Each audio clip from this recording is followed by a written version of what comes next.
I drove him to SBR. He needed a ride last week. I said, hey, man, I'll pick you up. I'm in the neighborhood. I picked him up.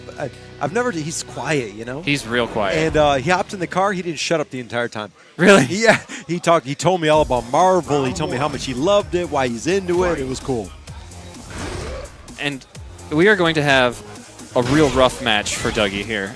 Seth is a very, very good Laura. We've seen him here. Seth is brutal, man. Oh, yeah. Man. Seth does not Seth does not want to stop pressing buttons, and Laura is a character that makes that happen. She is cheap as hell, as we like to say. And we're on Seth's favorite stage. This is how you know you've already lost, because you went to training stage. You let Seth get one player. You didn't force him to go random select, which is in the rules. You can force him to random select if you don't agree on a stage. I can see I'm not a fighter. I don't play Street Fighter outside of casual with my sons, but I can see why this level you'd want to play in. You can clearly see everything. Yes, makes a lot of sense. There are, if you don't want to see, if you're having trouble seeing the action in the game, this is the best stage to figure that out and fix it. But I just get so sick of it. Oh, sure. Yeah. It's not a fun stage to look at, that's for sure. Absolutely. And some people have asked that training stages be banned in tournaments because they are so boring. No kidding. But in Street Fighter V in particular, it has a problem with dropping frames when particle effects are on screen. So if you see my character, Dawson, if he puts out his V-trigger,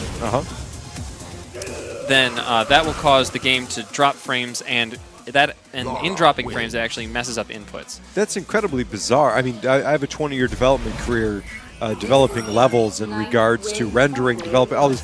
That's so odd that this level, all levels has issues in regards to this one does not. Oh, okay. Does not. Gotcha. A good QA process does keep you from dropping frames. Yeah, that's what I was wondering. Like, what? All right, I misunderstood that. Yeah. Okay, gotcha. So that's why people choose training stage a lot, is because they know that it won't mess things up. Always tight. Yeah. There are some other stages that don't drop frames, at least for certain characters that I've tested, but just to be sure, some people say, you know what, I don't want to deal with it. The other thing that people like training stage for is if you notice the grid on the ground, that is actually used by some players to determine what button they will hit. Sure. Because they will see how many squares apart they are, knowing which buttons will whiff and which will not. Yeah, that makes sense, right? Absolutely. Oh, Azure. Oh. Brutal, man. As a player that likes the grid, does that mean that your walls are white at home and there's no art? Oh, Azure. Oh, yeah, there we go. Yeah, definitely easier for footsies. And right now, Seth has been putting in work. He's taken 3 rounds straight. Dougie has got to wake up on this grid. It's so hard. Oh, nice. That neutral jump was actually very strategic. Seth had to stop his approach as soon as he saw Dougie do it. But Seth's reactions are so good. Yeah. A little bit of fun trivia. When we went to Combo Breaker, I made Seth a mixtape. It was this song on repeat for 4 hours. Man, Necalli's a fun character to watch, though.